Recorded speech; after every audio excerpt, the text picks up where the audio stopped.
Greetings everyone, and Grade here with another H-Bars 4 replay. Spawn on the top right side is the red Japanese for Marine Lord. Spawn on the bottom left side is the blue Order of the Dragon. We have one Puppy Paw. Or just going on up, and Forge is a little bit off-centered, which may interrupt some mining capability, but shouldn't impact it too much. Farmhouse is not actually close enough to the berries to collect them up in the future, so he will need another farmhouse in the future either way, so because that is the combo house and farm building. For the dragon player is eyeing for a bit of gold, not big surprise. Basically standard build orders both sides. Or the dragon can build their villagers. They're 20% more expensive, but 25% more effective. Japanese do have some various economic benefits. They can get some crew farming gathering rate around the town center with a bit of stone investment as well as defense. They do collect up stone and gold a little bit better as well, and they get a little bit of stone along with the gold.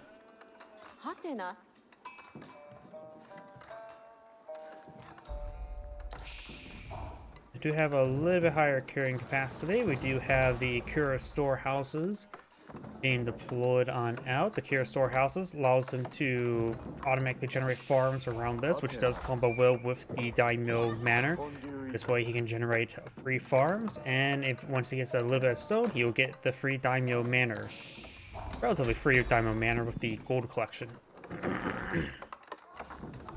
Do not have the men work palace not being put on the field. For Order Dragon, it is different than the Holy Roman Empire. It does give you 3 unique researches. So you got Halberdier bleed, or not Halberdier, a Landschneck bleed damage. I forget what the other ones were. We're going to look at that. I think one of them was give crossbows improves damage against siege weapons.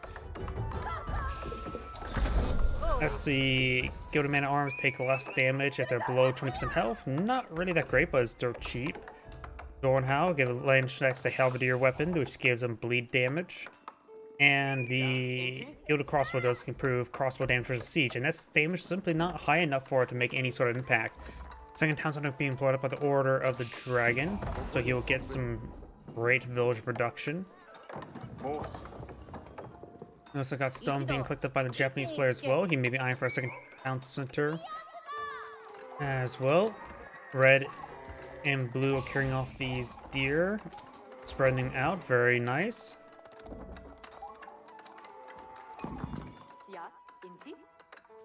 Overall, I suppose the higher health of the men at arms, this can be decent. The bleed damage does not stack like poison damage, so it's a bit meh. I don't know if it affects with the AoE effect of the melee. Even then, I'm not a big fan of poison bleed effect for the Mullions either, so I don't really big fan of that. And bodkin arrows, this plus the damage against siege simply does not make them punch hard enough to make it worth any while. If they can do a little bit extra damage versus units that have higher siege armor or lower siege armor, the 20 siege armor. And even then, that's just not all that great. Outpost going on up, and I realize that the enabled on OBS. There we go. That should help make everything a little bit smoother. Outpost will be put on field, being a Holy Roman Empire variant. He does still have access to mercenary repairs, and just go and get some free repairs right there. We do have the unique warrior for the Japanese deployed on field. This, I don't know really how to pronounce any of these names. Ana Bukushia, I probably butchered that. He's armed, or he is armed with a Naginata with a really low damage but really high attack speed at 0.9. So to fight against it, you want a bit more armor. To defend against it, or to utilize it, you want to go for a bit more damage.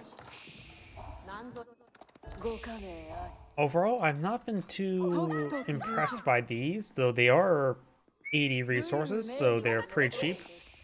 Don't know if a Musafati warrior versus one of these, if they are effective. These are more effective in 1v1 combat against Musafati warriors, but even then, that's using a good situation for the Ani for this unit. And now we do have some early Gilded Man-at-Arms being put on the field. Both Order Dragon has aged up, but you got the floating gate here, which does give you some crates to. Oh, Bulgarov Palace. Is there anything different?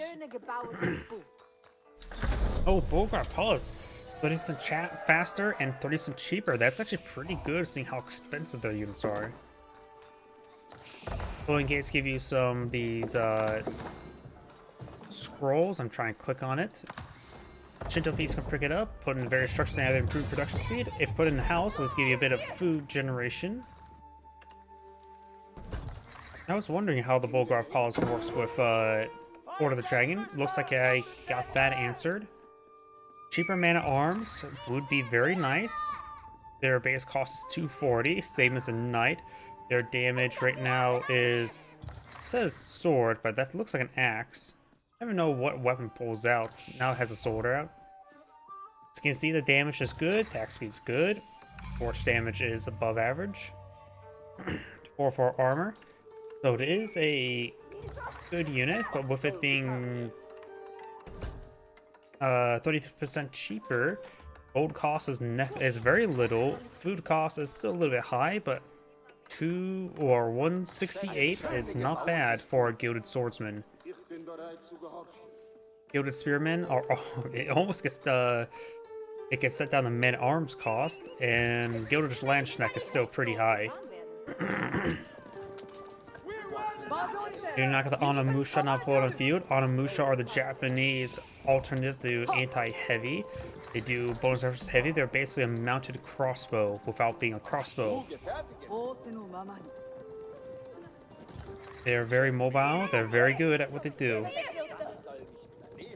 They are, of course, a little bit more expensive, but that more expense just gives them force mobility. I go conversion ritual here. They also have good attack range at 5.5.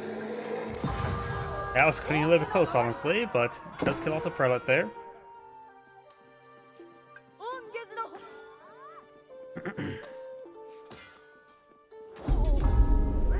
Let's look at those units. He may want to go for more gilded spearmen at this moment. He is going for some gilded archers. These guys have no inherent armor, so gilded archers will be a good idea. Gilded crossbow has been pulled on the field. Does have 6-hour range, so it does have better range than normal crossbows.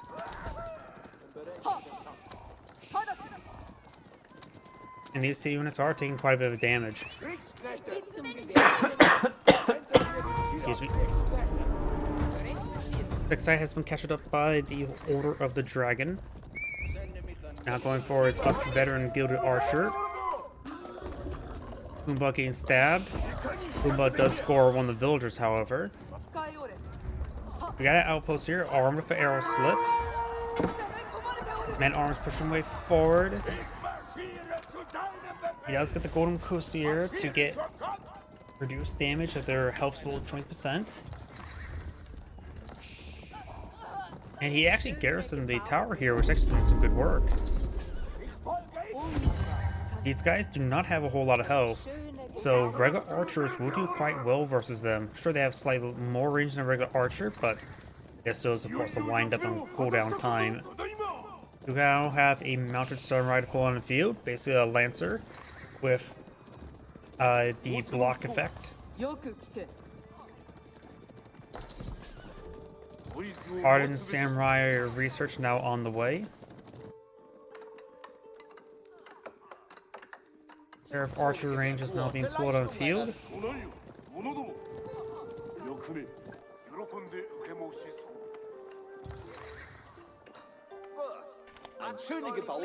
And right now he has 4 gilded archers. Gilded archers do have... It's an archer with a little bit extra range, like Naginata...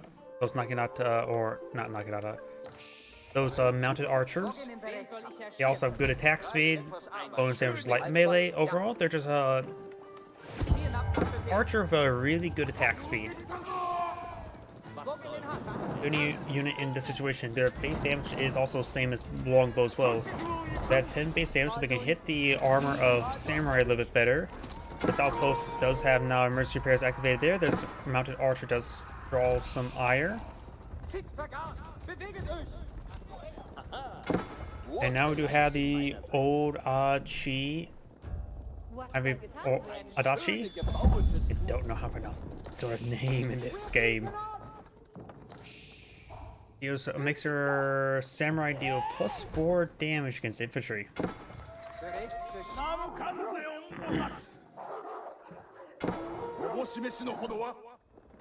Over here, looks like that one does go down. And that was a veteran archer, not one of the villagers firing an arrow randomly. Outpost on siege once again does have another 26 seconds before getting emergency repairs available. Let's hear it. Healing up this force, very good. It's getting a couple of medics to heal up your very expensive elite force is always a good idea.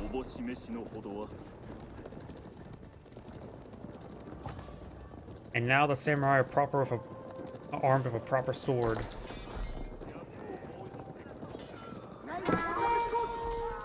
They killed off that good archer, no problem. These guys at this point in time, very similar to the man-at-arms available for the Holy Rim Empire, which they have blunt weapons to give them +4 damage versus heavy, while these swords do give them +4 damage versus all infantry. Granted, the Holy Rim Empire man-at-arms do also have like the two-handed weapons to give +2 damage versus everything, barring the buildings. Emergency repairs have been activated once again. Mounted Samurai took quite a bit of damage there. And now it's going for some herbal medicine, increasing the healing rate of prelates. Local doggos demand heads paths.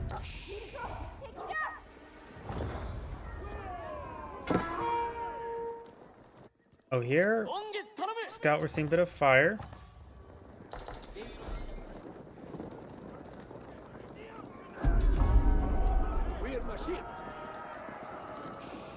Maybe a bannerman here. Let's see, has he gotten... He's gone into the Daimyo Palace, does not have access to Shogunate Castle just yet.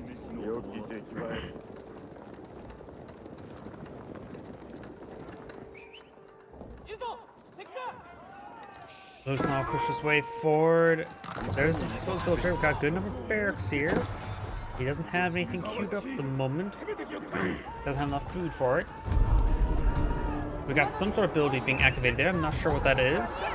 It is the Mushi arrows. Trying to fire away. The man-at-arms have trouble moving forward, as well as the samurai. Very urbanized environment, so it tends to promote archer ability. Samurai getting hit. Prelate does go down there. Man-at-arms still on the front line here. Here comes a Magano there, getting a good volley. Archers have to avoid it still. Blue's trying to fall him back. Blue does technically have a larger force in the field. And the quality, you don't have to go, the value of the army is misleading. Overall, these horsemen are going down. Magno does get a decent hit there.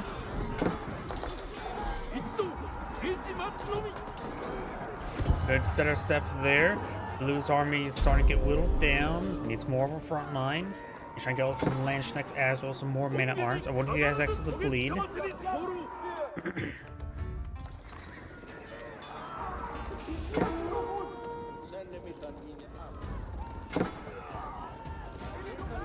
Some of these guys are very low in health. If a prelate can come forward and heal them up, that'd be great. That one does go down to a Guild of the Landsknecht. Let's see, Menworth Palace. No bleed weapons yet for the Landsknechts. In which the Landsknechts at the moment in time wouldn't be half bad. He does not have any archers on the field, any Yumi archers. So he doesn't receive any bonus damage from any ranged source on his Landsknechts. Though he will receive bonus damage from the samurai. Let's see. Let's compare a samurai at this point in time to one of them. Samurai right now does 15 damage and 1.38 attack speed versus a Landsknechts. The Gilded Landsknecht. Right there. 22 damage. Same attack speed. Not as much armor, a bit more health.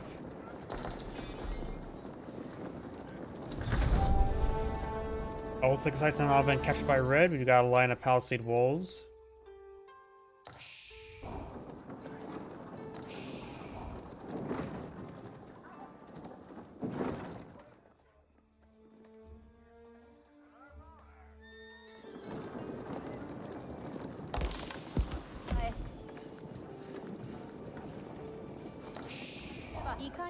A good number of farms here, but he may need to scatter some more mills around here. But they do have good carrying capacity.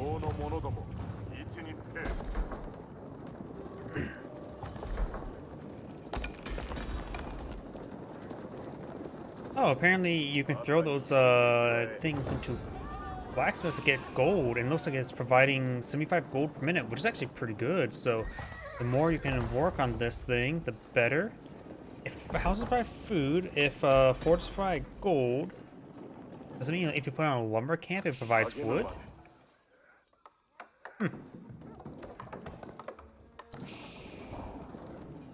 I always thought this one was like, it felt like a little bit weak when I first introduced it, but now seeing all the bonuses you can get, resource generation bonuses go a longer way for me than, say, faster production speed bonuses.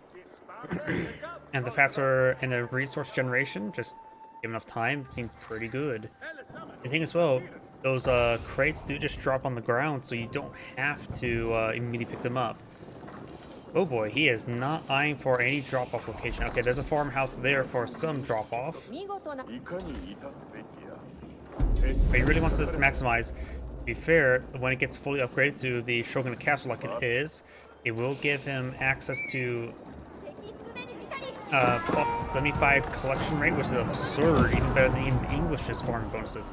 We're now got the gunsmith here. The gunsmith will give him access to free gunpowder units every so often, including cannon, hand cannoneers. The unique hand cannoneer, which is like the anti-structure variant, fires farther, slower attack speed though. A good unit to say the least.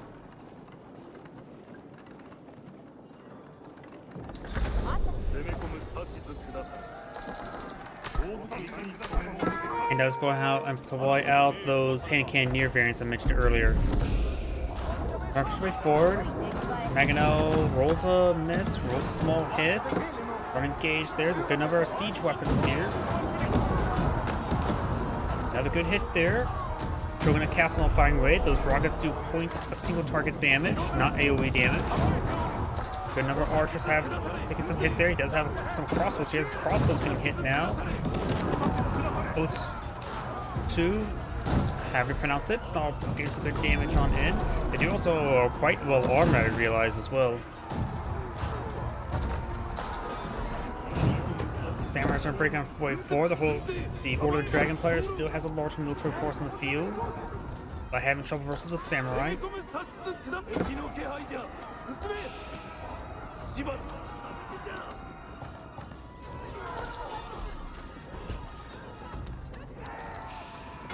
Now it's just being pursued. These forces are moving their way forward. Moving up towards some archers here. Some of the samurai sort of get hit. They are elite samurai. And looks like the dragon player backs the game. I don't think he should have backed the game so early. Either way, this Anagrade saying thank you for watching, and on to the next replay.